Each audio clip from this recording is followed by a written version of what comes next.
आज हम जानेंगे कक्षा 8 की हिंदी पार्ट 3 को, जिसका शीर्षक है बस की यात्रा, जिसके लेखक हैं हरिशंकर परसाई। बच्चों, बस की यात्रा पाठ के माध्यम से लेखक ने अपनी एक यात्रा के बारे में बताया है कि कैसे कुछ मुनाफे कमाने के लिए प्राइवेट कंपनी ट्रेवल के लिए खराब बसों को चलाते हैं। इस पाठ के माध्यम से लेखक ने अपनी एक यात्रा की परेशानियों को बताया है। कुल मिलाकर इस पाठ में लेखक ने हास्यास्पद बातें कही हैं। हास्यास्पद बातें कहना मतलब हंसी की बातें कही हैं, जिससे यह कहानी और भी रोचक बन जाती है। बच्चों, अब हम पाठ के सारांश की शुरुआत करते हैं, जो बहुत ही रोचक और हास्यास्पद है। प्रस्तुत पाठ में लेखक एक यात्रा के बारे में बताता है, जो एक व्यंग्यात्मक शैली में लिखा गया है। इस पाठ में यह बताया गया है कि प्राइवेट बस कंपनियों के मालिक कैसी कैसी खटारा बसें चलाते हैं।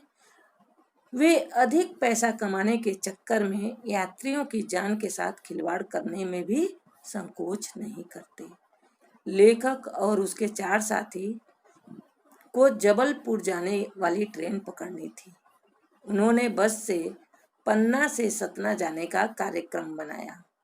पन्ना एक जगह का नाम है और सतना भी एक जगह का नाम है, तो उनको पन्ना से सतना जाने वाला उन्होंने प्रोग्राम बनाया था बस के द्वारा। वे सुबह सुबह पहुंचना चाहते थे। उनमें से 2 को काम पर भी पहुंचना था। कुछ समझदार लोगों ने इस बस से यात्रा न करने की भी सलाह दी। लेखक ने देखा कि बस बिल्कुल टूटी फूटी और जर्जर दशा में है। किसी बूढ़े व्यक्ति की तरह सैकड़ों साल पुरानी हो चुकी थी। उसे देखकर यही मन में आता था कि बस चलेगी भी या नहीं। वास्तव में यह बस पूजा के योग्य थी। कहने का यह मतलब कि बस की अवस्था देख के ही लेखक को समझ में आया कि ये बस चलेगी भी या नहीं। मैंने देख करके उनको यही लग रहा था कि ये ऐसा बस है, केवल उसकी पूजा ही की जा सकती है। उसी बस में कंपनी के एक हिस्सेदार भी यात्रा कर रहे थे। उनका कहना था कि बस एकदम ठीक है और अच्छी तरह चलेगी।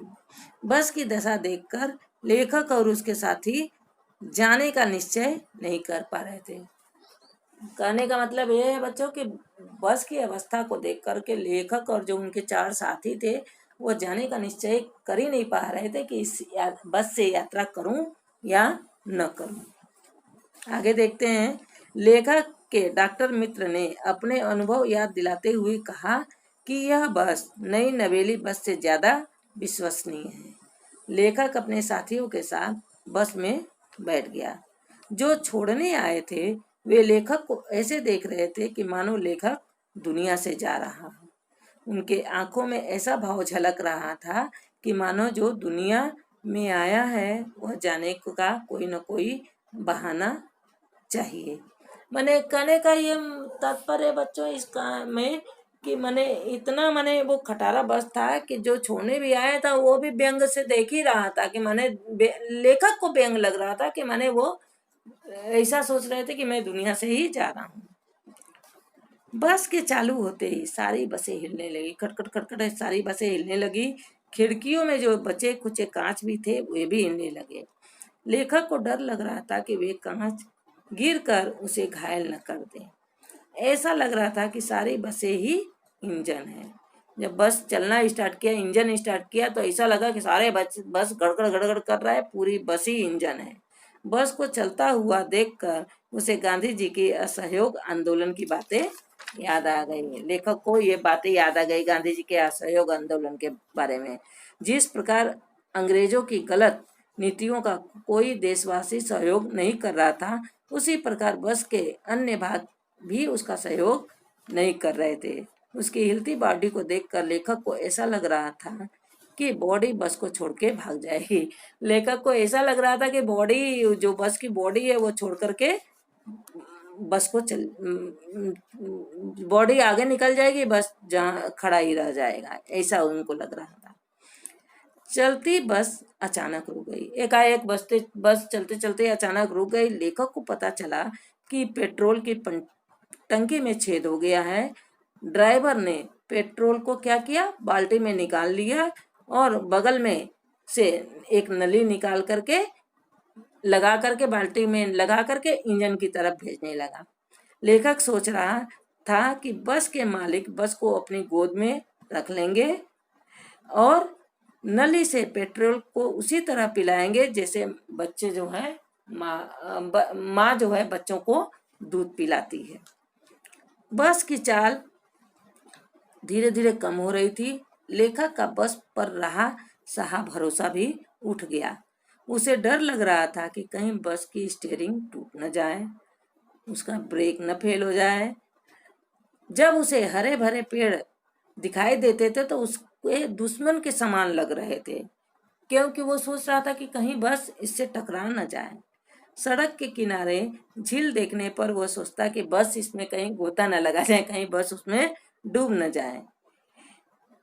कंपनी के हिस्सेदार बस को फर्स्ट क्लास बताते हुए इसे इसे एक संयोग मात्र बता रहे थे। मतलब जो पेट्रोल की टंकी खराब थी और एक पेट्रोल की टंकी में छेद हो गया था, तो बस के जो हिस्सेदार थे उसको फर्स्ट क्लास बता रहे थे, कह रहे थे कि वो तो एक संयोग मात्र है, एक संयोग है कि बस की टंकी खराब हो गई है, पेट्रोल की टंकी में छेद हो गया है।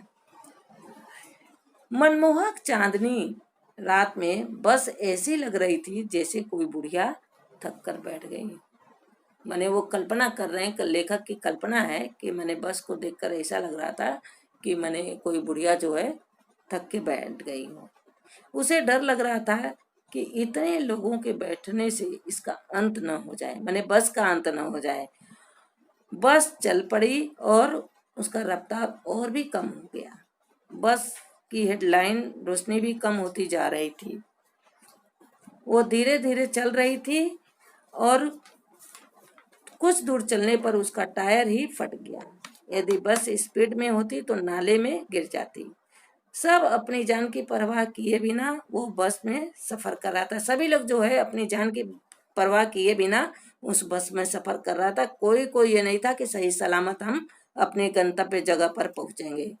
उसे तो क्रांतिकारी आंदोलन का नेता होना चाहिए था। अगर बस नाले में गिर जाती और यात्रियों की मृत्यु हो जाती तो देवता भी कहते कि बड़ा महान व्यक्ति आ रहा है जिसने अपनी जान तो गंवा दी परंतु टायर नहीं बदलवाया। दूसरा टायर लगने पर बस फिर से चल पड़ी। तो बच्चों, इस तरह से बस का टायर चेंज हुआ और फिर बस आगे को बढ़ी। लेखक और उसके मित्र पन्ना या कहीं जाने की उम्मीद छोड़ चुके थे। अब वो लोग थक चुके थे। अब वो ये सोच लिया कि अब हम नहीं पहुंच पाएंगे। इस उम्मीद को छोड़कर उन्हें लगा कि पूरी जिंदगी बिताकर अब वो उस लोक में चले जाएंगे, यानी कि परलोक सिधार जाएंगे। अब वे आराम से बैठकर एकदम रिलैक्स मूड में बैठ करके और सारी चिंता छोड़ करके हंसी मजाक में शामिल हो गए।